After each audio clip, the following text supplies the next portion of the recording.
আসসালামু আলাইকুম সবাইকে। আশা করি সবাই অনেক অনেক ভালো আছেন এবং সুস্থ আছেন। এক্সেস মেডিকেল স্কুলের পক্ষ থেকে আপনাদের সবাইকে সাদর আমন্ত্রণ জানাচ্ছি আমাদের আজকের লাইভ সেশনকে। আমরা সবাই একটি প্যান্ডেমিক সিচুয়েশনের মধ্যে দিয়ে যাচ্ছি, যে কোভিড-19 সিচুয়েশন যেটা মার্চ মাসে শুরু হয়েছিল কিন্তু এখন পর্যন্ত থামেনি। এখনো পর্যন্ত সংক্রমণের হার বেড়েই চলেছে। এবং আজকে আমাদের এই এক্সেস মেডিকেল স্কুলের প্ল্যাটফর্মে আমরা একটি সেশন করতে যাচ্ছি, যে সেশনের টাইটেল হচ্ছে গ্লোবাল কোভিড ভ্যাকসিন ট্রায়াল।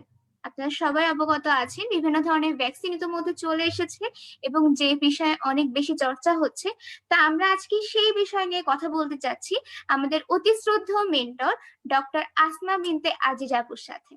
আপু এমপিএইচ কমপ্লিট করেছেন অন এপিডেমিওলজি এবং ইউনিভার্সিটি অফ অসলো নরওয়েতে পিএইচডি কমপ্লিট করেছেন অন রিসার্চ, এবং আপু অ্যাসিস্ট্যান্ট সায়েন্টিস্ট হিসেবে কর্মরত আছেন ইন আইসিডিডিআরবি। তো দেরি না করে আমরা চলে যাব আপুর কাছে। আসসালামু আলাইকুম আপু, কেমন আছেন? ওয়ালাইকুম সালাম, ভালো আছি। জাস্ট একটা কারেকশন করব, সেটা হলো যে আমি পিএইচডি কমপ্লিট করিনি, আমি পিএইচডি করছি। সো আমি পিএইচডি ক্যান্ডিডেট, সো এখনো কমপ্লিট হয়নি, আমি পড়ছি, পিএইচডি করছি এখন। জি আপু, আমি এক্সট্রিমলি সরি। নাইটস দর্শক ওকে। দর্শক আপনাদের যদি কোনো রকম প্রশ্ন থাকে আমাদের আজকে টপিকের উপরে, আপনারা আপনাদের প্রশ্নটি কমেন্ট সেকশনে টাইপ করতে পারেন। ইনশাআল্লাহ আমরা আপুর কাছ থেকে জেনে নিব উত্তরটি। তো দেরি না করে আমরা চলে যাব আপুর কাছে। যেহেতু নতুন বছরে আপুর সাথে আমাদের প্রথম সেশন, তো আপুকে সবার আগে নতুন বছরের শুভেচ্ছা জানাচ্ছি আপু। হ্যাঁ, হ্যাপি নিউ ইয়ার তোমাদের সবাইকেও, এবং যারা যারা আজকে আমাদের সেশন অ্যাটেন্ড করবে সবাইকে হ্যাপি নিউ ইয়ার। জি আপু। আপু, তো সর্বপ্রথম আপনার কাছে যেটা জানতে চাইবো, যে ভ্যাকসিন নিয়ে অনেক রকম কথা হচ্ছে, অনেক কোম্পানি থেকে অনেক ধরনের ভ্যাকসিন এসেছে। তো আপু, প্রথমে জানতে চাই যে নর্মাল যে ভ্যাকসিনটা বের করা হয় সেটা প্রস্তুত করার স্টেপস গুলা কি কি আপু? কিভাবে একটা ভ্যাকসিন অ্যাপ্রুভড হয়? ওকে, সো এখন যে ভ্যাকসিন ট্রায়ালটা হচ্ছে, উম, সেটার আগে প্রথমে নর্মাল ভ্যাকসিন ট্রায়াল গুলো আসলে কিভাবে হয় সেটা প্রথমে বলি। যে ভ্যাকসিন ডেভেলপমেন্টের অনেকগুলো ধাপ আছে। প্রথম ধাপটা হয় হচ্ছে, সেটাকে বলা হয় প্রি ক্লিনিক্যাল যে স্টেপ। সেখানে যে ভ্যাকসিনটা তৈরি করা হবে সেটা প্রথমে ল্যাবে তৈরি করা হয়, এবং এরপরে ল্যাবে যে মডেল এনিমেল থাকে সেগুলোর উপরে ওই ভ্যাকসিনটা প্রয়োগ করা হয়, এবং প্রয়োগ করে দেখা হয় যে ভ্যাকসিনটা দেওয়ার পরে কি ধরনের পার্শ্ব প্রতিক্রিয়া হলো। এবং এই অ্যানিমেল মডেলটা কিভাবে ঠিক করা হয়, এমন কোন প্রাণীকে যার সিস্টেম, যে যদি আমি বলি কোভিড ভ্যাকসিনের কথা, যে এটা একটা রেসপিরেটরি ইনফেকশন, তো এমন এটার যে মডেল অ্যানিমেল সেটা হলো হ্যামস্টার বা জেনেটিক্যালি মডিফাইড মাইস, যার রেসপিরেটরি ট্র্যাক্টের যে ইনফেকশন বা কাজ, ভ্যাকসিনটা যে কাজ করবে সেটা মোটামুটি মানুষের যে রেসপিরেটরি ট্র্যাক্ট এবং তার মতোই আর কি। এবং মাইস বা হ্যামস্টারের যদি রেসপিরেটরি ইনফেকশন হয়, তাহলে তার দেহে যে ইনফেকশনের বিরুদ্ধে যে ধরনের মানে সিমটম আসবে, মানুষের শরীরেও সে ধরনেরই হবে। তো এইটার উপর ডিপেন্ড করে একটা অ্যানিমেল মডেল ঠিক করা হয়, এবং এই অ্যানিমেল মডেলের উপরে সেই ভ্যাকসিনটা দেওয়ার পর দেখা হয় যে এটা কেমন কাজ করছে, কোনো পার্শ্ব প্রতিক্রিয়া আছে কিনা। তো এটাকে বলা হয় প্রি ক্লিনিক্যাল ধাপ। এবং এই ধাপটা যদি আমরা উত্তরণ করি, এরপরে আমরা তখন ক্লিনিক্যাল ট্রায়ালে পরীক্ষা করি ভ্যাকসিনটি। এবং ক্লিনিক্যাল ট্রায়ালের আবার 4টি ধাপ আছে। প্রথম ধাপটিকে বলা হয় ফেজ 1। সেখানে খুব অল্প সংখ্যক, সাধারণত 50 থেকে 100 জন ভলান্টিয়ার, যারা স্বেচ্ছায় আসলে ভ্যাকসিনটি নিজেদের শরীরে পরীক্ষা করতে রাজি হয়, তাদের মধ্যে প্রয়োগ করা হয়। এবং সাধারণত তাদের ধরা হয় যারা আপাত দৃষ্টিতে তাদের সুস্থ, তাদের এখন কোনো ধরনের অসুস্থতা নেই, এরকম হেলদি ভলান্টিয়ার উপর ভ্যাকসিনটা প্রয়োগ করা হয়। দেখা হয় যে ভ্যাকসিনটা কতটা নিরাপদ এবং কোন ডোজে ভ্যাকসিনটি দিলে কি ধরনের পার্শ্ব প্রতিক্রিয়া পাওয়া যাচ্ছে। এবং যখন ফেজ 1-এ খুব ভালো একটা ফলাফল পাওয়া যায়, এরপরে ফেজ 1 থেকে ফেজ 2-তে যাওয়া হয়। এখন ফেজ 2টা হচ্ছে ফেজ 1-এর আমরা যে রেজাল্টটা পেলাম সেটার হচ্ছে আরো ভালো করে কনফার্মেশন করার জন্য, যে এবং এটা দেখা হয় যে সাধারণত হান্ড্রেডস ভলান্টিয়ারের উপরে। এবং তখন এই ভ্যাকসিনটা আবার বিভিন্ন ক্যাটাগরিতে দেওয়া হয়, যেমন এইজের ক্যাটাগরি করা যেতে পারে, যেমন ভ্যাকসিনটা দেখা হয় যদি বড়দেরকে দেওয়া হয় তাহলে কিরকম ভাবে কাজ করে, আবার কিছু ছোট এজ গ্রুপে দেওয়া হয় যে সেটা কি ধরনের কাজ করে, দুই ধরনের এজ গ্রুপের মধ্যে ভ্যাকসিনের কার্যকারিতার ক্ষেত্রে কোনো ধরনের পার্থক্য আছে কিনা সেটি দেখা হয়, এবং ভ্যাকসিনটা কতটুকু রোগ প্রতিরোধ করতে পারলো, ক্ষমতা শরীরে সৃষ্টি করলো সেটা দেখা হয় ফেজ 2 তে। এরপর যখন ফেজ 2 তে একটা ভালো রেজাল্ট পাওয়া যাবে, এরপর শুরু হবে একটু বড় আকারে ফেজ 3 ট্রায়াল, যেটাতে সাধারণত ভ্যাকসিনটার কার্যকারিতাটা কতটুকু সেটা কিন্তু দেখাটা মেন উদ্দেশ্য, এবং তখন থাউজেন্ডস ভলান্টিয়ারের উপরে ভ্যাকসিনটা প্রয়োগ করা হয়। এবং এরপরে ফেজ 3 তে যদি আমরা কার্যকর হয় কোনো ভ্যাকসিন, এরপরে কিন্তু ভ্যাকসিনটা হচ্ছে WHO প্রি কোয়ালিফিকেশন, WHO যে সংস্থা আছে যারা ভ্যাকসিনটা বাজারজাত করার জন্য যেই ফেজ 1, ফেজ 2 এবং ফেজ 3 ট্রায়ালে যেই ব্যাপক সংখ্যক ডেটা, সেফটি ডেটা এবং রোগ প্রতিরোধ সংক্রান্ত ইমিউনোজেনেসিটি যে ডেটাটা, সেটা তারা খুব ভালো করে পর্যালোচনা করে এবং তার উপর ডিপেন্ড করে ভ্যাকসিনটাকে অনুমোদন দেয় বাজারজাত করার জন্য। এবং এরপরে হচ্ছে ফেজ 4 যে ট্রায়ালটা হয় সেটা হচ্ছে বাজারজাত হওয়ার পরে ভ্যাকসিনের লং টার্ম, অনেক দিন ধরে ভ্যাকসিনটা দেওয়ার পরে বা বিভিন্ন ডেমোগ্রাফিক রিজনে ভ্যাকসিনটা দেওয়ার পরে যদি কি ধরনের পার্শ্ব প্রতিক্রিয়া পাওয়া গেল সেটার উপর ডিপেন্ড করে ফেজ 4টা করা হয়, সেটাকে আমরা বলি পোস্ট লাইসেন্সার ভ্যাকসিন ট্রায়াল। এবং এই সমস্ত ধাপগুলো কিন্তু শেষ করার জন্য অনেক সময় লাগে। আমাদের এখন আমরা যেসব অ্যাপ্রুভ ভ্যাকসিন পেয়েছি, সেটা পোলিও বলতে পারো বা নিউমোকক্কাল ভ্যাকসিন বলতে পারো, মিজলস রুবেলা ভ্যাকসিন, এগুলো কিন্তু অনেক বছর, 10-15 বা অনেক বছর, আরো 30 বছর পরীক্ষা করে তারপরে ভ্যাকসিন ডেভেলপড হয়েছে, সেটার সেফটি অ্যানালাইসিস হয়েছে এবং তারপর সেটা ন্যাশনাল গাইডলাইন আসছে এবং আমরা বিভিন্ন ভাবে বাজার থেকে কিনতে পারছি। আবার আমরা ইপিআর মাধ্যমে শিশুদের যে রোগ প্রতিরোধের জন্য যেটা 11টা ভ্যাকসিন দেওয়া হয় সেটার মাধ্যমে পাচ্ছি। কিন্তু এই এখন আমাদের একটা প্যান্ডেমিক সিচুয়েশন, সেক্ষেত্রে কিন্তু আমরা দেখতে পাচ্ছি যে খুব তাড়াতাড়ি আমরা ভ্যাকসিনটা পেয়ে যাচ্ছি। সেক্ষেত্রে ইম্পর্টেন্ট যে ব্যাপারটা, এটা সম্ভব হয়েছে কারণ এইরকম একটা সিচুয়েশনে একটা গ্লোবাল কমিটমেন্টের উপর ভিত্তি করে আসলে এই ভ্যাকসিন ট্রায়াল গুলো করা হচ্ছে।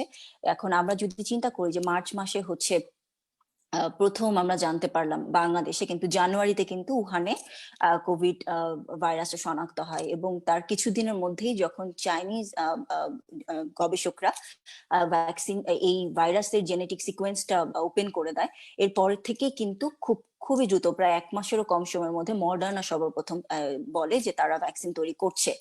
এবং এইটা সম্ভব হয়েছে কারণ এখন যে ভ্যাকসিন তৈরি করা হচ্ছে সেটার জন্য একটা ডিফারেন্ট এবং নতুন টেকনোলজি আসলে ব্যবহার করা হচ্ছে, যেটাকে আমরা বলে থাকি মেসেঞ্জার আরএনএ। সেটা হচ্ছে পুরো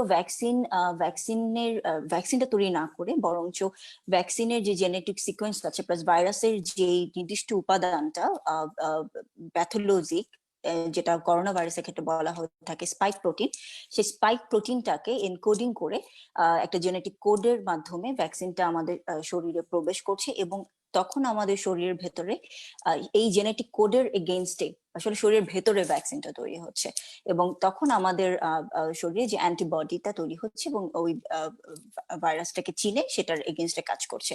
এই জন্য যে লং ধাপ ভ্যাকসিন তৈরির, যেমন আমি যদি বলি যে ইনফ্লুয়েঞ্জা ভ্যাকসিনের ক্ষেত্রে যেটা হচ্ছে এগ বেসড একটা ভ্যাকসিন, সেটা হচ্ছে আগে ভ্যাকসিন ভাইরাসটাকে মারতে হয়, পুরো ভাইরাসটাকে আগে জেনারেট করতে হয় এগ শেলের মধ্যে এবং এটার জন্য 1000 মিলিয়ন বিলিয়ন্স এগের ডোজ লাগে, যেটা অনেক ব্যয়বহুল।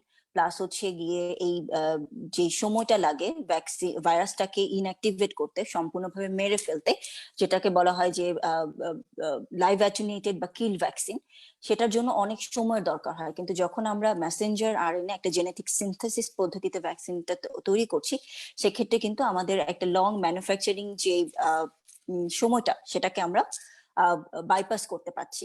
এবং এই টেকনোলজির ক্ষেত্রে এর আগে আসলে কোনো ভ্যাকসিনই সেরকম সফলতা পায়নি, কিন্তু আমরা খুবই আশাবাদী যে আমরা দেখতে পাচ্ছি যে এখন পর্যন্ত যে ভ্যাকসিনগুলো অ্যাপ্রুভ হয়েছে করোনা ভাইরাসের বিরুদ্ধে, যেমন ফাইজার এবং মডার্না তারা কিন্তু এই নতুন টেকনোলজি সিনথেসিস জেনেটিক যে technology Messenger RNA base vaccine তৈরি করছে, এবং এখন পর্যন্ত যেই রেজাল্ট পাওয়া যাচ্ছে তা কিন্তু খুবই আশাব্যঞ্জক।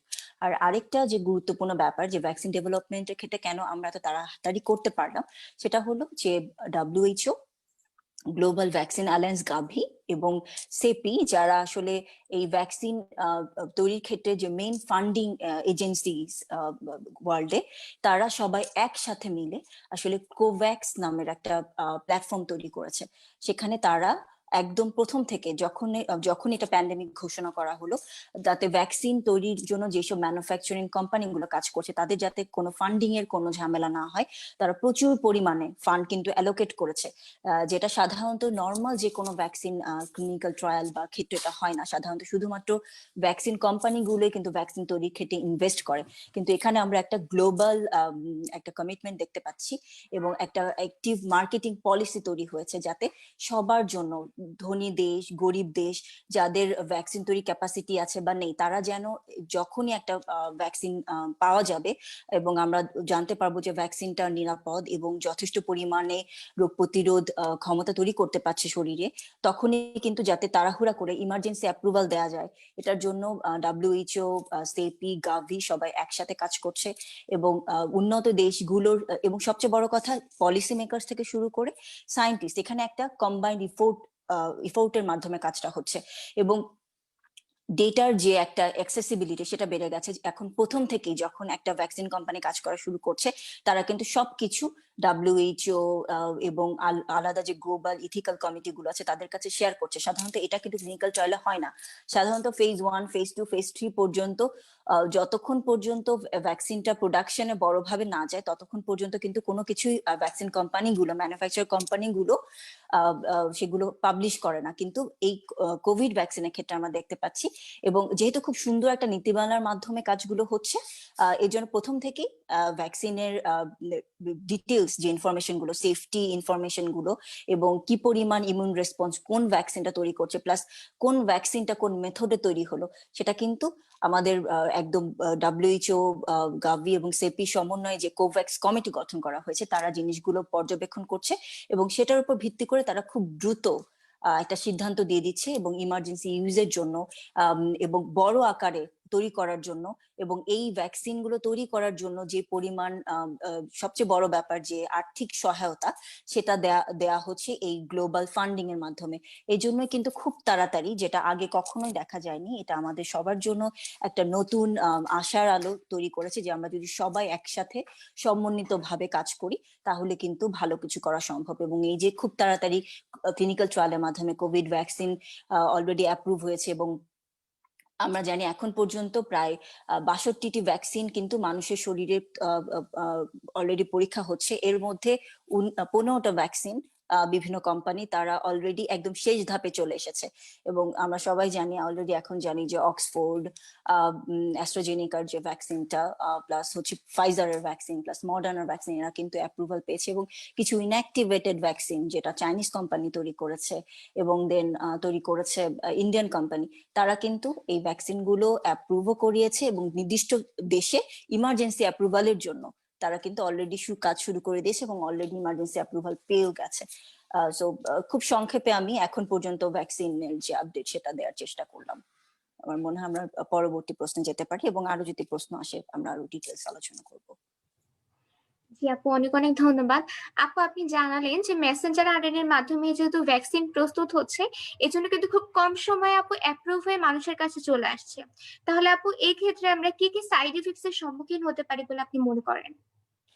ওকে, এখন আমি যেহেতু আগে বলেছি যে এই যে অ্যাপ্রুভালটা এসেছে, সেটার জন্য কিন্তু সারা ওয়ার্ল্ডের একটা বড় সায়েন্টিফিক কমিটি, যেমন এই ভ্যাকসিনের ডেটা গুলো কিন্তু খুব পুঙ্খানুপুঙ্খ ভাবে পরীক্ষা করে এবং যাচাই করে আমাদেরকে এই ভ্যাকসিনের জন্য অ্যাপ্রুভাল দিয়েছে। এবং সেক্ষেত্রে এটাও বলে রাখা জরুরি যে যেই ডেটার উপর ভিত্তি করে অ্যাপ্রুভালটা দেওয়া হচ্ছে, সেটা কিন্তু একটা একদম ফাইনাল রেজাল্ট না, কিন্তু একটা প্রিলিমিনারি রেজাল্ট। আমরা আরো দেখবো যে পরবর্তীতে আরো বড় আকারের ডেটা পাবলিশ হবে, সেটার ক্ষেত্রে কি হয়। কিন্তু যেহেতু একটা সামগ্রিকভাবে ফেজ 3 ট্রায়াল করা হয়েছে এবং এটা কিন্তু থাউজেন্ড পার্টিসিপেন্টের উপরে প্রয়োগ করা হয়েছে এবং তাদেরকে সাধারণত একটা ভ্যাকসিন ক্লিনিক্যাল ট্রায়ালে যখন একটা ভ্যাকসিন দেওয়া হয়, ভ্যাকসিন দেওয়ার আগে একটা স্ক্রিনিং করা হয় যে এর আগে যখন আমি ভ্যাকসিনটা নিলাম তার আগে আমার শারীরিক অবস্থা কেমন ছিল, ভ্যাকসিন নেওয়ার পরে যাতে যদি কোনো সাইড ইফেক্ট আসে 30 মিনিটের পরে যেটা হবে সেটা হচ্ছে ইমিডিয়েট সাইড ইফেক্ট, এরপরে 7 দিন থেকে 14 দিন পর্যন্ত একটা কন্টিনিউয়াস ফলো আপ থাকে। এর মধ্যে যা কিছু হোক ভ্যাকসিন নেওয়ার পরে, যদি সর্দি কাশি হোক বা যে কোনো কিছু হোক, সেটা কিন্তু রিপোর্ট করা হয়। জ্বর আসুক, ভ্যাকসিন যেখানে দেওয়া হলো সে জায়গাটায় ব্যথা হলো কিনা, কোনো পুজ হলো কিনা, এছাড়া যে কোনো সিস্টেমেটিক যদি কোনো অ্যাডভার্স ইভেন্ট হয়, ডায়রিয়া হলো কিনা, প্লাস এই জন্য যখন অ্যাডভার্স ইভেন্ট গুলোকে বিভিন্ন ভাগে ভাগ করা হয়েছে, যেমন কিছু যেগুলো আমরা জানি নোন, ভ্যাকসিনটা দিলে এই ধরনের অ্যাডভার্স ইভেন্ট গুলো হতেই পারে। আরেকটা আছে যে আননোন, যেটা এখন পর্যন্ত জানা যায়নি। সো আমাদেরকে নোন গুলো জানতে হবে, আননোন গুলো জানতে হবে, এবং নোন এবং আননোন পুরোটা পর্যালোচনা করে কিন্তু এখন পর্যন্ত দেখা গেছে যে ফাইজার এবং মডার্না এবং আরো কিছু যেগুলো কিল্ড ভ্যাকসিন, ইনঅ্যাক্টিভেটেড ভ্যাকসিন গুলো আছে, সেগুলোর কিন্তু পার্শ্ব প্রতিক্রিয়াগুলো কম। যেই পার্শ্ব প্রতিক্রিয়াগুলো পাওয়া গেছে সেটা কিন্তু অন্যান্য ভ্যাকসিনের ক্ষেত্রেও নর্মাল। যেমন পার্শ্ব প্রতিক্রিয়াগুলো কি হতে পারে, আপনার জ্বর আসতে পারে যেহেতু এটা একটা ইনজেক্টেবল ভ্যাকসিন। আবার যে জায়গাটাতে ভ্যাকসিনটা দেওয়া হলো সেখানে ব্যথা হতে পারে, সেই জায়গাটা লাল হতে পারে, একটু মাথা ব্যথা হতে পারে, একটু ডিজিনেস হতে পারে, ফ্যাটিক হতে পারে। হ্যাঁ, আবার যে এখানে দেখতে হবে যে যে সাইন সিমটম গুলো হচ্ছে, যে অ্যাডভার্স ইভেন্ট গুলো হচ্ছে, সেগুলো কি রকম, সেগুলো কি খুব মৃদু, নাকি মৃদুর থেকে একটু বেশি, মডারেট, নাকি সিভিয়ার। এবং আমরা দেখেছি যে এই ভ্যাকসিন গুলো নেওয়ার পরে যে সাইড ইফেক্ট গুলো হয় সেগুলো কিন্তু একটু মৃদু থেকে মডারেটের মধ্যে, এবং সাধারণত 7 দিন বা তার কম সময়ের মধ্যে কিন্তু সিমটোমেটিক ট্রিটমেন্ট গুলো নিলে এই সাইড ইফেক্ট গুলো ঠিক হয়ে যায়। এরপরেও যদি কারো সিরিয়াস কোনো সাইড ইফেক্ট হয়, সিরিয়াস সাইড ইফেক্ট গুলো কোনগুলো, যেটার কারণে ভ্যাকসিন নেওয়ার পরে এমন কোনো অ্যাডভার্স ইভেন্ট হলো যেটার জন্য আমাকে হাসপাতালে ভর্তি হতে হচ্ছে, সেগুলো কিন্তু আমরা ক্লোজলি মনিটরিং করছি। এখন পর্যন্ত যে ভ্যাকসিন গুলো অ্যাপ্রুভ হয়েছে সেগুলোর জন্য যে সিরিয়াস সাইড এফেক্ট হয়নি এমন না, হয়েছে, কিন্তু দেখা গেছে তাদের সাথে ভ্যাকসিনের কোনো যোগাযোগ স্থাপন হয়নি। মানে এই সিরিয়াস অ্যাডভার্স ইভেন্টের সাথে ভ্যাকসিনের কোনো সম্পর্ক নেই। হয়তো আগের কিছু প্রি এক্সিস্টিং মেডিকেল কন্ডিশনের কারণে তার একটা সাইড ইফেক্ট হয়েছে, কিন্তু যখনই কোনো সাইড ইফেক্ট হয়েছে, আমি এই কারণে আশাবাদী, কারণ আপনারা খেয়াল করেছেন যে এবং বিভিন্ন মিডিয়াতে কিন্তু সাথে সাথে ইনফরমেশন গুলো হয়েছে, যখনই এই ধরনের কোনো সিরিয়াস অ্যাডভার্স ইভেন্ট হয়েছে, যে কোনো পার্টিসিপেন্ট ভ্যাকসিন নেওয়ার পরে, তখনই কিন্তু রেগুলেটরি অথরিটি গুলোর কে জানানো হয়েছে এবং নির্দিষ্ট সময় পর্যন্ত কিন্তু ক্লিনিক্যাল ট্রায়াল গুলো বন্ধ রাখা হয়েছে, যতক্ষণ পর্যন্ত কনফার্ম না গেছে যে এই অ্যাডভার্স ইভেন্টের সাথে বা সিরিয়াস অ্যাডভার্স ইভেন্টের সাথে ভ্যাকসিনের কোনো সম্পর্ক নেই, ততক্ষণ পর্যন্ত ক্লিনিক্যাল ট্রায়াল গুলো কিন্তু পরবর্তীতে শুরু হয়নি। সো এক্ষেত্রে বোঝা যাচ্ছে যে অ্যাডভার্স ইভেন্ট গুলোর যে মনিটরিং হচ্ছে সেটা খুব এক্সক্লুসিভলি হচ্ছে। সো এক্ষেত্রে বলা যেতে পারে যে যদিও আরো দেখতে হবে, কিন্তু এখন পর্যন্ত ভ্যাকসিনের সাথে সম্পর্কিত যে অ্যাডভার্স ইভেন্টও জানা গেছে সেগুলো খুব মারাত্মক কিছু নয় এবং সেগুলো ট্রিটমেন্ট নিলে সেরে যায়। আপু অনেক অনেক ধন্যবাদ। আপু বিভিন্ন ধরনের কোম্পানি হচ্ছে কোভিড-19 এর ভ্যাকসিন বের করেছে, ফাইজার, বায়োটেক, মডার্না। আপনি বললেন যে সফলতা অনেক বেশি, আমরা অনেক আশাবাদী এই ভ্যাকসিন গুলো নিয়ে। তো আপু এই বিভিন্ন কোম্পানির ভ্যাকসিন গুলোর মধ্যে যদি আমরা তুলনা করতে চাই, তাহলে আপু বিভিন্ন এই কোম্পানির ভ্যাকসিন গুলোর মধ্যে তফাৎ কতটুকু বলে আপনি মনে করেন? ওকে, এখানে একটা ইম্পর্টেন্ট জিনিস হলো যে আমরা আসলে এমন একটা পজিশনে আছি, এক্ষেত্রে আসলে প্রত্যেকটা ভ্যাকসিনের ওইভাবে আলাদা করে এটা এই ভ্যাকসিনের থেকে এই ভ্যাকসিনটা ভালো, এই ভ্যাকসিনের থেকে এই ভ্যাকসিনটা খারাপ, এভাবে আসলে আমার মনে হয় অ্যাজ এ ভ্যাকসিন ট্রায়ালে, যেহেতু আমি অনেকদিন ধরে কাজ করছি এবং ভ্যাকসিন পড়াশোনা করছি, এটা কমেন্ট করাটা ঠিক হবে না। কারণ এটা মনে রাখতে হবে যে আসলে যে পরিমাণ আমাদের কোভিড কেস সারা ওয়ার্ল্ডে, মোর দেন 40 মিলিয়ন কেস, তো একটা কোম্পানির পক্ষে কিন্তু এই সারা পৃথিবীতে ভ্যাকসিন সাপ্লাই দেওয়া সম্ভব না। সেক্ষেত্রে আমাদেরকে বিভিন্ন কোম্পানির উপর আমাদেরকে নির্ভর করতে হবে, এবং কিন্তু দেখতে হবে যে বিভিন্ন কোম্পানির যে ভ্যাকসিন গুলো সেগুলো কিন্তু আমরা যখন ভ্যাকসিনটা স্টোর করবো, স্টোরিং ক্যাপাসিটিতে কিন্তু কিন্তু ডিফারেন্স আছে। যেমন মেসেঞ্জার আরএনএ যে ভ্যাকসিন গুলো, সেগুলো কিন্তু খুব খুবই লো টেম্পারেচারে সংরক্ষণ করতে হয়। এই জন্য হয়তো যে দেশগুলো অনেক উন্নত, যাদের কোল্ড স্টোরেজ ক্যাপাসিটি অনেক ভালো, তাদের ওই ভ্যাকসিন গুলো সংরক্ষণ করাটা তাদের জন্য সম্ভব। কিন্তু বাংলাদেশ এবং এরকম যে দেশগুলো আছে, যদিও তারা চেষ্টা করছে, তারা কিন্তু এখনো এই -70°C রেফ্রিজারেটর আমাদের দেশে এতটা অ্যাভেলেবল না। প্লাস হচ্ছে এখানে ইম্পর্টেন্ট যে ভ্যাকসিন গুলো কিন্তু এখন পরীক্ষা করা হয়েছে ক্লিনিক্যাল ট্রায়ালে, কিন্তু যখন এই ভ্যাকসিন গুলোকে অনেক বড় আঙ্গিকে অনেক বেশি মানুষের মধ্যে যখন ভ্যাকসিন অ্যাডমিনিস্ট্রেটরদের হাতে দিয়ে দেওয়া হবে, তখন কিভাবে ভ্যাকসিনের কোয়ালিটিটা কন্ট্রোল করা হচ্ছে এটা খুব গুরুত্বপূর্ণ। আমাদের সেই ধরনের ক্যাপাসিটি আছে, আমাদের ক্যাপাসিটি আছে কিনা, আমাদের সেই ধরনের কোল্ড চেইন সিস্টেম আছে কিনা ভ্যাকসিন গুলোকে সংরক্ষণ করার। কারণ ভ্যাকসিন আমি তৈরি করলাম সেটা থেকে, এবং ভ্যাকসিনটা খুব নিরাপদ, সেটা খুব ভালো কাজ করে, কিন্তু ভ্যাকসিনটাকে রিয়েল ফিল্ডে ভ্যাকসিনেশন করাটা সবচেয়ে বড় ইম্পর্টেন্ট। একটা ভ্যাকসিন তৈরি করে আমি টেবিলে রেখে দিলাম, কিন্তু আমি সেটা মানুষের শরীরে ঠিক মতো দিতে পারলাম না, সঠিকভাবে দিতে পারলাম না, যেভাবে দেওয়ার কথা ছিল, যে টেম্পারেচারে ভ্যাকসিনটাকে নিয়ন্ত্রণ করে রাখার কথা ছিল, সেটা যদি আমি না করতে পারি, তাহলে কিন্তু ভ্যাকসিনের যে ধরনের কার্যকারিতা পাওয়ার কথা সেটা পাওয়া যাবে না। তো সেক্ষেত্রে আমি বলবো যে ওভাবে আমি কম্পারিজনে না, যে প্রত্যেকটা দেশের ক্যাপাসিটির উপর ডিপেন্ড করে, এবং আমাদের আসলে পলিসি মেকারদেরকে মানে ডিসিশনটা নিতে হবে কোন দেশের জন্য কোন ক্যাপাসিটিতে কোন ভ্যাকসিনটা কার্যকর। তবে অবশ্যই বাংলাদেশ এবং এরকম উন্নয়নশীল দেশের জন্য যে ভ্যাকসিনটা 2 থেকে 8°C টেম্পারেচারে সংরক্ষণ করা যাবে, সেটা অবশ্যই রিয়েল ফিল্ড সিনারিওতে অধিক সংখ্যক মানুষকে ভ্যাকসিনেশন সেন্টারে ভ্যাকসিন দেওয়ার জন্য অবশ্যই সুবিধা। যে ভ্যাকসিনটা -70°তে মানে সংরক্ষণ করা যায় সেটার তুলনায়। সেক্ষেত্রে আবার একটা জিনিসও ইম্পর্টেন্ট, এখন পর্যন্ত যেই ধরনের ডেটা পাবলিশ হয়েছে তাতে কিন্তু আমরা দেখতে পাচ্ছি যে ফাইজার বা মেসেঞ্জার আরএনএ যে ভ্যাকসিন গুলো, তাদের কিন্তু কার্যকারিতা, মানে আমি যদি বলি ইফেক্টিভনেস, অনেক বেশি, মোর দেন 90%। আর 2 to 8°C যে ভ্যাকসিন গুলো বিশেষ করে রাখা যায়, যেমন অক্সফোর্ডের যে ভ্যাকসিনটা, সেটা সংরক্ষণ সহজ, সেটার কার্যকারিতা কিন্তু আবার বিভিন্ন সময় বিভিন্ন।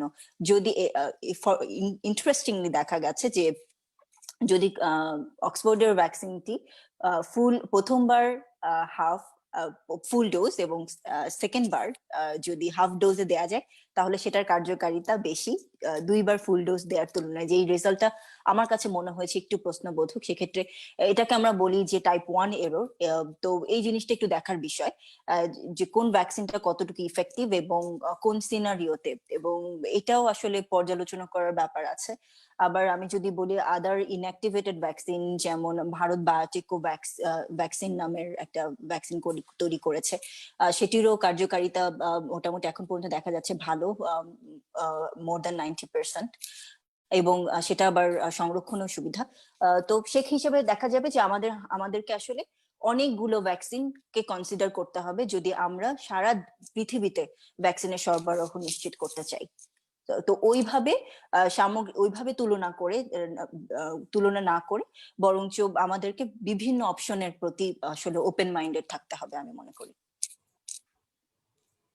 জি আপু, পরবর্তীতে জানতে চাইবো যে ফাইজারের ভ্যাকসিন নিয়ে কিন্তু আমরা অনেক বেশি আশাবাদী এবং আমরা অনেক বেশি শুনেছি এই ভ্যাকসিনটার বিষয়ে।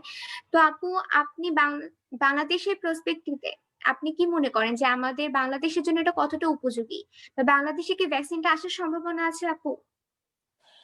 ওকে, এখন পর্যন্ত যেটা জানি যে কোভ্যাক্সিনের মাধ্যমে বাংলাদেশ যে ভ্যাকসিনের কেনার জন্য যে এগ্রিমেন্টের সাথে আছে WHO, গ্যাভি এবং সেপির যে অর্গানাইজেশন, সেখানে কিন্তু ফাইজারের জন্য বাংলাদেশ অ্যাপ্লাই করেনি, বাংলাদেশ অ্যাপ্লাই করেছে অক্সফোর্ড ভ্যাকসিনের জন্য।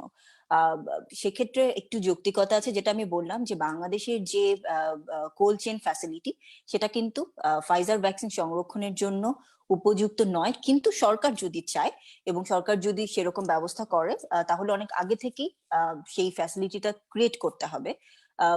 কারণ এত সংখ্যক, কারণ এত ডোজ দেওয়ার জন্য সারা দেশের মানুষকে যদি ভ্যাকসিনেট করতে হয়, এবং বলা হচ্ছে যদি আমরা আসলে দেশে কোভিড কন্ট্রোল করতে চাই, তাহলে অবশ্যই মোর দ্যান 60% মানুষকে আমাদের ভ্যাকসিন, কারণ যদি আমি ধরি যে ভ্যাকসিন 100% ইফেক্টিভ, তাহলে আমার পুরো দেশের প্রায় 60% বেশি মানুষকে আমার ভ্যাকসিনেশন করতে হবে। এবং আমাদের ভ্যাকসিনেশন সেন্টার গুলো এবং আমাদের যারা ভ্যাকসিন সরবরাহ করে তারা কি সেরকম ট্রেইনড আপ কিনা এই ধরনের -70 ডিগ্রি সেন্টিগ্রেড একটা টেম্পারেচার একটা ভ্যাকসিন সংরক্ষণ করে যথাযথভাবে সংরক্ষণ করে যথাযথ ভাবে ট্রেইনড আমরা ভ্যাকসিনেটর ওরকম তৈরি করতে পারবো কিনা এত হিউজ মানুষকে দেওয়ার জন্য, সেটা একটা কোশ্চেন। তো সেক্ষেত্রে যদি যেটা আমরা সবসময় 2 to 8 ডিগ্রি সেন্টিগ্রেডের ভ্যাকসিন আমরা সরবরাহ করতে খুবই আমরা অভিজ্ঞ, আমরা এখন পর্যন্ত সেই ধরনের ক্যাপাসিটি আমাদের আছে বেশি। সেক্ষেত্রে সেই হিসেব করলে কিন্তু অক্সফোর্ড ভ্যাকসিন রিয়েল পিকচারে যখন আসলে বাস্তবসম্মতভাবে ভ্যাকসিনেশনটা ফিল্ডে করা হবে, সেটার জন্য আমি মনে করি 2 to 8 ডিগ্রি সেন্টিগ্রেডের টেম্পারেচারের যে ভ্যাকসিন সেটা ইনঅ্যাক্টিভেটেড হতে পারে বা অ্যাডেনোভাইরাস ভ্যাকসিন হতে পারে, যেটা অক্সফোর্ড, দুটোই উপযোগী। ফাইজার ভ্যাকসিন, এবং সেক্ষেত্রে ফাইজার ভ্যাকসিনের একটা অপশন থাকতে পারে যেসব জায়গায় অল্প সংখ্যক জায়গায় এবং যেখানে -70 ডিগ্রি সেন্টিগ্রেড টেম্পারেচারে ভ্যাকসিনটা রাখা সম্ভব এবং সেই রকম ট্রেইনড এবং স্কিলড ম্যান পাওয়ার থাকবে ভ্যাকসিনটাকে দেওয়ার জন্য মানুষের শরীরে, সেক্ষেত্রে ফাইজার ভ্যাকসিন অবশ্যই একটা ভালো অপশন। কিন্তু সেক্ষেত্রে এটাও ইম্পর্টেন্ট দেখার বিষয় যে ভ্যাকসিনের কিন্তু দামেরও ব্যাপারটা। এখন পর্যন্ত আমরা দেখেছি যে অক্সফোর্ড ভ্যাকসিন বা আলাদা কোভ্যাক্সিনের যেমন ইনঅ্যাক্টিভেটেড ভ্যাকসিন যেগুলো আছে চাইনিজ, ওগুলো কিন্তু ফাইজারের ভ্যাকসিনের তুলনায় দামটা একটু কম। তো সেক্ষেত্রে আমাদের মতো দেশের জন্য কিন্তু দামটাও একটা বড় ফ্যাক্টর বলে আমি মনে করি। জি আপু, পরবর্তীতে যেটা জানতে চাই আপনার কাছে, যে অ্যাক্টিভ ইনফেকশন মানে প্রথমবার এফেক্টেড হওয়ার পরও কিন্তু মানুষ সেকেন্ড টাইম আবার এফেক্টেড হচ্ছে, তাহলে আপু সেই ক্ষেত্রে এই ভ্যাকসিনের কার্যকারিতা কতটুকু বা কতটুকু প্রোটেকশন এই ভ্যাকসিন দিতে পারবে বলে আপনি মনে করেন? ওকে, আসলে আমরা এখন এমন একটা সিচুয়েশনে, সেক্ষেত্রে আমি বলবো যে রিইনফেকশন হচ্ছে না, দ্যাটস নট ট্রু। রিইনফেকশন হচ্ছে, কিন্তু রিইনফেকশনের পরিমাণটা কি? আমরা এখন পর্যন্ত যে পরিমাণ ডেটা আমরা দেখেছি এবং পাবলিশ হয়েছে, যেসব রেজাল্ট আমরা পর্যালোচনা করছি, তাতে আমরা দেখেছি যে রিইনফেকশনের সম্ভাবনা হচ্ছে 0.3%, যেটা কিন্তু আমাদের কেসের তুলনায় অনেক কম। তো এখন পর্যন্ত যে ধরনের রিইনফেকশন হচ্ছে, এবং আমরা দেখতে পাচ্ছি যে ভ্যাকসিনটা নেওয়ার পরে, যেমন মডার্না রিসেন্টলি একটা ডেটা পাবলিশ করেছে যে তার আশাবাদী যে ভ্যাকসিন হওয়ার পরে ভ্যাকসিনের কার্যকারিতা 6 মাস থাকবে। সেক্ষেত্রে আরেকটা ইম্পর্টেন্ট ব্যাপার, যে আরেকটা জিনিস দেখা যাচ্ছে যে যদি রিইনফেকশনটা হয় আমি যদি ভ্যাকসিনেটেড না থাকি এবং আমার যদি ন্যাচারালি আমি ইনফেক্টেড হই ডিজিজ দিয়ে, কারণে আমার যে অ্যান্টিবডি রেসপন্সটা হবে সেটা তুলনায় কিন্তু আমি যদি ভ্যাকসিন দেই সেটা তাহলে আমার শরীরে অ্যান্টিবডির যে কার্যকারিতা সেটা কিন্তু বেশি দিন থাকবে। সো ন্যাচারাল ইনফেকশনে অ্যান্টিবডির ইমিউন রেসপন্সটা অনেক তাড়াতাড়ি নেমে যায়। ভ্যাকসিন দিলে ইমিউন রেসপন্সটা যে থ্রেশহোল্ড লেভেল আমরা যেটাকে বলি, যে সাধারণত ভ্যাকসিন দেওয়ার পরে যদি শরীরে অ্যান্টিবডি ক্ষমতা, অ্যান্টিবডির যে লেভেল সেটা যদি 4 গুণ বেড়ে যায়, সেটা বলা হয় প্রোটেক্টিভ অ্যান্টিবডি রেসপন্স, সেটা 6 মাস পর্যন্ত থাকে। তো সেক্ষেত্রে এখন পর্যন্ত যারা ফাইজার ভ্যাকসিন নিয়েছেন তারা এবং তারা বিভিন্ন ভাইরোলজিস্ট তারা এই ব্যাপারটা নিয়ে গবেষণা করছেন, তারা আশাবাদী যে রিইনফেকশন হলেও আমাদের এই ভ্যাকসিনের উপর তেমন কোনো ইফেক্ট পড়বে না। কারণ হিসেবে বলা হচ্ছে যে আসলে শুধু অ্যান্টিবডির যে মেমোরি বি সেল বাদেও কিন্তু ইমিউন রেসপন্সের আরেকটা কিন্তু হাত হচ্ছে T cell response. T cell রেসপন্সটা মেইনলি ভ্যাকসিনের ক্ষেত্রে, ফাইজার এবং অন্যান্য যে ভ্যাকসিনের কথা বলা হচ্ছে ভালো ভ্যাকসিন গুলো, সেক্ষেত্রে টি সেল রেসপন্সটা এত বেশি হয় যে সেটা সাধারণত রিইনফেকশনের সম্ভাবনা অনেক কম ভ্যাকসিনেশনের পরে। ধন্যবাদ আপু। পরবর্তীতে জানতে চাই আপু, যে করোনা ভাইরাস যেহেতু প্রতিনিয়ত মিউটেশন হচ্ছে, তো আপু এই মিউটেশনের ক্ষেত্রে যেহেতু নিউ কোভিড সিনড্রোমও কিন্তু অনেক কিছু দেখা যাচ্ছে, তাহলে এক্ষেত্রে ভ্যাকসিন কি কাজে আসবে, মানে কার্যকারিতা কেমন হবে তাহলে? ওকে, এখন রিসেন্টলি লন্ডনে এবং সাউথ আফ্রিকাতে যে একটা মিউটেশন দেখা গেল, B.1.1.7 মিউটেশন যেটা বলা হচ্ছে, আর সাউথ আফ্রিকা মিউটেশনটা একটু ডিফারেন্ট। সেক্ষেত্রে আমরা দেখতে পাচ্ছি যে মিউটেশনের ফলে কিন্তু মেইন যে প্যাথোলজিক ইভেন্ট, মেইন যে কালপ্রিট স্পাইক প্রোটিন যেটা, সেটার কিন্তু তেমন কোনো চেঞ্জ আসছে না। এই মিউটেশনের কারণে ভ্যাকসিন এই ভাইরাসের ট্রান্সমিসিবিলিটিটা অনেক বেড়ে যাচ্ছে। বলা হচ্ছে যে এই ভ্যাকসিনের ভাইরাসের মিউটেশনের কারণে এটা অনেক বেশি 50% বেশি ট্রান্সমিট হবে, মানে ইনফেকশাস যে প্রপার্টিটা ভাইরাসের সেটা বেড়ে গেছে।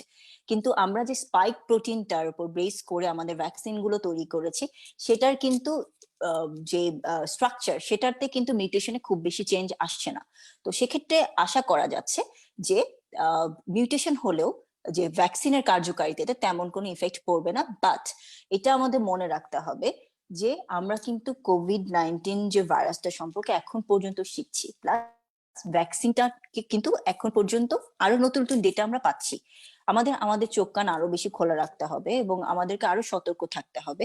এবং এক্ষেত্রে বলে রাখা ভালো যে এটা কিন্তু পসিবল যে কোভিড-19 এর যেরকম মিউটেশন আমরা দেখছি সেক্ষেত্রে ইনফ্লুয়েঞ্জার মতো আমাদের প্রত্যেক বছর বছর হয়তো ভ্যাকসিনেশনটা রাখতে পারে। সো আপাত দৃষ্টিতে এখন আমাদের যেটা উদ্দেশ্য সেটা হচ্ছে যে একটু নর্মাল লাইফে ব্যাক করা, যাতে আমরা ভ্যাকসিনে আপাতত সুরক্ষা পেতে পারি। এরপরে আস্তে আস্তে আমরা কিন্তু আরো মোর এক্সটেন্ডেড রিসার্চের দিকে যাব, যেমন যেটাকে বলা হয় পারসিস্টেন্স অফ অ্যান্টিবডি, যে আমাদের শরীরে ভ্যাকসিনটা দেওয়ার পরে যে আমাদের অ্যান্টিবডি রেসপন্সটা হচ্ছে সেটা কত দিন থাকছে। এখন আসলে আমাদের মেইন উদ্দেশ্যটাই হচ্ছে একটা অ্যাফোর্ডেবল, একটা ভালো এবং সেফ ভ্যাকসিনটা আমরা পেয়েছি এবং সেটাকে খুব ভালোভাবে মানুষের মধ্যে ভ্যাকসিনেশনটা করা, যত বেশি সম্ভব মানুষকে ভ্যাকসিন দেওয়া, যাতে আমরা এই ট্রান্সমিশন যেটা ভ্যাকসিন ভাইরাসের সেটাকে কমিয়ে এনে একটু নর্মাল লেভেলে আমরা আসতে পারি, এবং যাতে করে আমরা পরবর্তীতে আরো রিসার্চ করতে, কারণ এটা কিন্তু থেমে থাকবে না। ভ্যাকসিন পাওয়াটাই কিন্তু শেষ না। সেফ একটা ভ্যাকসিন পেয়ে গেলাম তাই বলে কিন্তু রিসার্চ শেষ হয়ে যাবে না। আমাদের আরো ওয়েট করতে হবে এবং আরো দেখতে হবে। প্লাস আমাদের নতুন কোভিড এর রিসার্চের ক্ষেত্রে আমাদের আরো বেশি ওপেননেস এর দরকার আছে বলে মনে করি। এবং এই জন্যই আমরা বলছি যে ভ্যাকসিন নিলেই যে আপনি 100% নিরাপদ হয়ে যাবেন সেটা না, কারণ আমাদেরকে এখনো দেখতে হবে যে যখন ভ্যাকসিনটা অনেক গ্র্যান্ড স্কেলে মানুষকে দেয়া হবে কিরকম রেসপন্স আসে, এবং সেই ডেটাটা কিন্তু মানে নেওয়া হচ্ছে। যেমন আমি যদি বলি প্র্যাকটিক্যালি চিন্তা করেন, কোভিড-19 ভ্যাকসিন ছাড়া বাকি যে ভ্যাকসিন গুলো আমরা নর্মালি নেই, সেক্ষেত্রে একটা ভ্যাকসিন দেওয়ার পরে কি কতটুকু আর ফলো আপ করা হয় সেই পার্টিসিপেন্টটাকে। আমরা ভ্যাকসিন নিয়ে নিচ্ছি, ভালো আছে, দিব্যি ভালো আছে, কিন্তু এখন যাদেরকে কোভিড-19 ভ্যাকসিনটা দেওয়া হচ্ছে, ইউকে তে বলেন বা উন্নত যে দেশগুলোতে বলেন, তাদেরকে কিন্তু ক্লোজ মনিটরিং এ রাখা হচ্ছে। ইউকে তে যখন ভ্যাকসিন দেওয়া হচ্ছে ওদেরকে তখন একটা ইয়োলো একটা কার্ড দিয়ে দেওয়া হচ্ছে, যেখানে যখন একটা হেলথ কেয়ার ওয়ার্কার প্লাস হচ্ছে যারা হাই প্রায়োরিটি হাই রিস্কে আছেন, এজেড যারা, তারা যখন ভ্যাকসিনটা নিচ্ছেন তাদেরকে বলা হচ্ছে ভ্যাকসিনটা নেয়ার পরে তারা যদি কোনো ধরনের কাঙ্ক্ষিত অনাকাঙ্ক্ষিত যে ধরনের সাইন সিমটম তারা পাক, তাদেরকে একটা যে অথরিটি আছে ইথিক্যাল বোর্ড যারা সেফটি মনিটরিং করে থাকে, ভ্যাকসিন গুলোর সেফটি গুলোকে ক্লোজলি মনিটর করছে, সেই তাদেরকে সরাসরি রিপোর্ট করতে পারবে। সরাসরি সেই পার্সনের কাছে যেয়ে বলতে পারবে যে আমি ভ্যাকসিন নিয়েছি, এবং ওই ইয়েলো কার্ডের কিন্তু প্রায়োরিটি আছে। ওই ইয়েলো কার্ড দেখে বুঝতে পারবে যে এই পার্টিসিপেন্ট ভ্যাকসিন পেয়েছে এবং তার এই যে কমপ্লেনটাকে কিন্তু হাইস্ট প্রায়োরিটিতে নিয়ে যাওয়া হচ্ছে। তো ভ্যাকসিনটা কিন্তু অ্যাপ্রুভাল পেয়ে যাওয়া মানে কিন্তু আমরা যে ভ্যাকসিনের এই সেফটি মনিটরিং বন্ধ করে দিচ্ছি তা কিন্তু না। আমাদের দেশকেও কিন্তু এই জিনিসগুলো মাথায় রাখতে হবে, আমরা কি সেই সিস্টেম গুলো করছি কিনা, যে ভ্যাকসিনটা আসবে, আমরা ভ্যাকসিনকে দিব, থাউজেন্ড মানুষের উপর দিব, কিন্তু তারপর যারা ভ্যাকসিন নিলেন তাদের পরবর্তীতে কি হলো, তাদের মধ্যে নতুন কোনো কিছু হলো কিনা, সেই জিনিসগুলো কিন্তু আমাদেরকে পর্যবেক্ষণ করতে হবে এবং আমাদেরকে জিনিসগুলোর জন্য রেডি থাকতে হবে। আর আমরা যেটা বলবো যে তাহলে আমরা কি বসে থাকবো, ভ্যাকসিনটা নিব না? অবশ্যই ভ্যাকসিনটা নিব, কারণ ভ্যাকসিনটা না নিলে আমরা বুঝতে পারবো না যে আমরা আসলে কতটুকু যে ভ্যাকসিন কভারেজটা করে ভ্যাকসিনের ট্রান্সমিসিবিলিটিটাকে কমাতে পারছি। তো আমাদেরকে ভ্যাকসিন নিতে হবে। ক্লিনিক্যাল ট্রায়াল যদি আমাদের দেশে হয় সেক্ষেত্রে আমাদের পার্টিসিপেট করতে হবে, তাহলে কিন্তু এই ইম্পর্টেন্ট যে ডেটা আমাদের দেশ থেকে জেনারেট হওয়া সম্ভব সেগুলো আমরা পাবো। অনেক অনেক ধন্যবাদ আপু। আসলে আমরা অনেক অনেক কিছু জানতে পেরেছি নিউ ভ্যাকসিন ট্রায়াল সম্পর্কে, যেটা আমাদের অনেকেরই জানা ছিল না। দর্শক, আপনাদের যদি কোনো রকম প্রশ্ন থেকে থাকে আপনারা আপনাদের প্রশ্নটি কমেন্ট সেকশনে জানাতে পারেন আমাদেরকে, আমরা ইনশাল্লাহ আপুর কাছ থেকে জেনে নিব। আপু একজন জানতে চেয়েছেন যে বাংলাদেশে যে স্টোরেজ ক্যাপাসিটি, যদি বাংলাদেশে ভ্যাকসিন চলে আসে ইনশাল্লাহ, তাহলে আমাদের বাংলাদেশের স্টোরেজ ক্যাপাসিটি কেমন, আপনার ধারণা কি? আচ্ছা, এখন পর্যন্ত যেটা হচ্ছে যে আইডিসিআর এবং বাংলাদেশ যে ইপিআই তারা খুব, এবং বাংলাদেশ হেলথ মিনিস্ট্রি তারা খুব ক্লোজলি কাজ করছে অলরেডি। কিন্তু একটা গাইডলাইন তৈরি হয়েছে যে ভ্যাকসিনটা আসার পরে সেটা কিভাবে বিভিন্নভাবে ডিস্ট্রিবিউট হবে এবং কিভাবে ট্রেন আপ করা হবে, এরকম একটা স্ট্যান্ডার্ড অপারেটিং প্রসিডিউর অলরেডি তৈরি হচ্ছে এবং আমার মনে হয় কিছুদিনের মধ্যে এটা আমরা পেয়ে যাব। এবং already plan is on the way. So সবাই কিন্তু কাজ করছে, যারা যে গভর্নমেন্ট যারা এই সেক্টরটাতে কাজ করছেন তারা কিন্তু অলরেডি কাজ করছেন। সো আমার মনে হয় যে ক্যাপাসিটি যেটা ছিল তার থেকে আরো মনে হয় বাড়ানোর চেষ্টা করা হচ্ছে। এবং আমি যেটা রিসেন্টলি ঘাটাঘাটি করে পেলাম যে ফাইজারের ভ্যাকসিনও যদি বাংলাদেশ আনতে চায়, গভর্নমেন্ট কিন্তু ওপেন করে দিয়েছে বিভিন্ন ভ্যাকসিন ম্যানুফ্যাকচারার, ভ্যাকসিন যারা কোম্পানি আছে তাদেরকে বলেছে যে তারা যদি সাপোর্ট দিতে পারে, বাংলাদেশ গভর্নমেন্ট ফাইজার ভ্যাকসিনও ইম্পোর্ট করার ক্ষেত্রে জিনিসটা পজিটিভলি দেখবে। জি আপু, আপনার কাছ থেকে পরবর্তীতে যে জিনিসটা জেনে নিতে চাই আপু, যে আপনি বললেন যে একটা ইয়েলো কার্ড দেওয়া হয় যাদেরকে ভ্যাকসিন ট্রায়ালের জন্য নেওয়া হয়, তাদেরকে একটা ইয়েলো কার্ড দেওয়া হয়, তো আপু ভ্যাকসিন তাদের। ট্রায়াল না, ভ্যাকসিন ট্রায়াল না, এখন যারা রেগুলার, যেহেতু ইউকে ইউএসএ তে কিন্তু ভ্যাকসিন দেওয়া হচ্ছে, তো যাদেরকে ভ্যাকসিন দেওয়া হচ্ছে এরপরেও কিন্তু তাদেরকে একটা বিভিন্ন দেশে ক্ষেত্রে বিভিন্ন হচ্ছে যে তাদেরকে একটা নাম্বারে এন্ট্রি করা, তাদের কিন্তু একটা রেজিস্ট্রি রাখা হচ্ছে। প্লাস তাদেরকে বলে দেওয়া হচ্ছে যে তাদের যদি কোনো সাইন সিমটম হয় তাহলে তারা কিভাবে সেটা রিপোর্ট করবে, কোথায় যে রিপোর্ট করবে। হ্যাঁ, নেই, তোমার কোশ্চেনটা কমপ্লিট করো। এটা শুধু যারা ভ্যাকসিন ট্রায়ালে অংশগ্রহণ করছে তাদের জন্য না, যারা অ্যাপ্রুভালের পরে এখন যারা ভ্যাকসিন নিচ্ছে তাদেরকেও কিন্তু ক্লোজলি মনিটর করা হবে এবং তাদেরকে বলা হচ্ছে ভলান্টারিলি পার্টিসিপেট করার জন্য। কারণ এখন কিন্তু কাদেরকে দেওয়া হচ্ছে, হেলথ কেয়ার ওয়ার্কারদের, তাই না, একটা বড় জনগোষ্ঠী হেলথ কেয়ার ওয়ার্কার, তাদেরকে কিন্তু অ্যাপ্রুভ ভ্যাকসিনটা দিয়ে দেওয়া হচ্ছে, কারণ তারা হচ্ছে সবচেয়ে হাইস্ট রিস্ক। তো তারা কিন্তু সবচেয়ে ভালো, যারা কিন্তু অ্যাসেস করতে পারবে যে একটা ভ্যাকসিনটা নেওয়ার পরে সাইড ইফেক্ট গুলো কেমন হচ্ছে, তারা সবচেয়ে ভালো রিপোর্ট করতে পারবে। তো তাদেরকে এনকারেজ করা হচ্ছে যে ভ্যাকসিনটা নেওয়ার পরেও যদি কোনো ধরনের সাইন সিমটম হয় তাহলে সেটা তাদেরকে জানানোর জন্য, যে অথরিটি আছে তাদেরকে জানানোর জন্য। এবং এই সমস্ত ডেটাগুলো কিন্তু আবার যখন ব্রডলি অ্যানালাইসিস করা হবে পরবর্তীতে। জি আপু, তাহলে তো আপু এই ফলো আপটা তো কোনো স্পেসিফিক নির্দিষ্ট দিনের জন্য করা হয় না? আমি আজকে ভ্যাকসিন নিলাম, এরপর থেকে যে কোনো সময় যদি আমার যে কোনো সমস্যা হয় সেটা আমি জানাতে পারবো। কিন্তু সেটা অ্যাসেস করার জন্য আলাদা কমিটি থাকবে, যে এই যে সাইন সিমটমটা হলো, যখন জানানো হবে তাকে হয়তো সেখানে সিস্টেম থাকবে, তার হিস্ট্রি নেওয়া হবে, তার ভ্যাকসিনেশন হিস্ট্রি নেওয়া হবে, তার মেডিকেল হিস্ট্রি নেওয়া হবে, ডিটেলস নেওয়া হবে, এবং তারপরে এক্সপার্ট আছেন যারা আসলে ভ্যাকসিনের সাথে অ্যাডভার্স ইভেন্টের রিলেটেডনেসটা কম্পেয়ার করেন। সেই বোর্ড আসলে ডিসিশন নেবে যে আসলে এই যে সাইড ইফেক্টটা বলছে সেটা আসলে ভ্যাকসিনের কারণে কিনা, বা কারণে হলে সেটা কেন হয়েছে, আর না হলেও কি কারণে এই সাইড ইফেক্টটা হলো। জি আপু, অনেক অনেক ধন্যবাদ, আমরা অনেক কিছু জানতে পারলাম ভ্যাকসিন ট্রায়াল সম্পর্কে আপনার কাছ থেকে। এখন পর্যন্ত কমেন্ট সেকশনে বেশ এই দুটোই প্রশ্ন ছিল আপু, এবং ইনশাআল্লাহ পরবর্তীতে আপনার কাছ থেকে আমরা জানতে পারবো। দর্শক যারা এতক্ষণ ধরে আমাদের সাথে ছিলেন আমাদের এক্সেস মেডিকেল স্কুল গ্রুপে, আপনারা সবাই জানেন 2000+ ভিডিওস হয়ে গিয়েছে, যেখানে আমরা দেশের এই লিজেন্ডারি প্রফেসরদের আমাদের সাথে পেয়েছি, এবং পাশাপাশি পেয়েছি আপুর মতো মেন্টরদের, যাদের ইফেক্টিভ এবং ক্লাসের জন্য আমাদের আজকের এই গ্রুপটা অনেক বেশি সমৃদ্ধ। আপু আপনাকে অনেক বেশি ধন্যবাদ আপু, আপনি আপনাদের ব্যস্ত সময় থেকে আমাদের সময় দিয়েছেন এর জন্য।